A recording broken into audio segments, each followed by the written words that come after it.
1920 இந்த வழக்கு மதுரை சப்கோர்ட்ல ஃபைல் செஞ்சாங்க. அன்னைக்கு ஆரம்பித்து இன்னைக்கு வரைக்கும் தான் இந்த நடைமுறை இல்லை. நம்ம எல்லோருக்கும் தெரியும், அங்க இருக்கக்கூடிய முருகன் கோவில் 1300 ஆண்டுகளுக்கு மேல பழமையான ஒரு கோவில். தீபத்தூண் இருந்ததே அங்கே தீபத்தை ஏற்றுவதற்கு தான். இந்த நடைமுறை என்பது கடந்த 100 ஆண்டுகளாக கைவிடப்பட்ட ஒரு நடைமுறை. அதை திரும்பவும் ஆதாரத்தின் அடிப்படையில் அந்த தீபத்தூணில் இந்த நீதியரசர் அவர்கள் டிசம்பர் 1ஆம் தேதி கொடுத்த தீர்ப்புல, நீங்க கார்த்திகை தீபத்தன்று நல்லா புரிஞ்சுக்கணும், 365 நாளும் கிடையாது.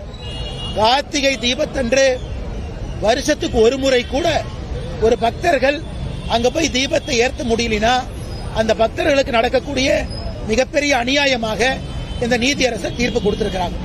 அதுவும் உங்களுக்கு தெரியும், 1995 ஆர்டிஓ ஆபீஸ்ல நடந்த பீஸ் கமிட்டி மீட்டிங்ல தர்காவை சார்ந்தவர்கள் தீபத்தை ஏற்றுவதற்கு எந்த அப்செக்ஷன் இல்லைன்னு சொன்னாங்க. 2005 சொல்லியிருக்காங்க. அப்படி இருக்கும் பொழுது தர்காவை வேண்டுமென்றே தூண்டிவிட்டு திராவிட முன்னேற்ற கழகத்தினுடைய ஆட்சியாளர்கள் இன்னைக்கு இந்த டிராமாவை பண்றாங்க.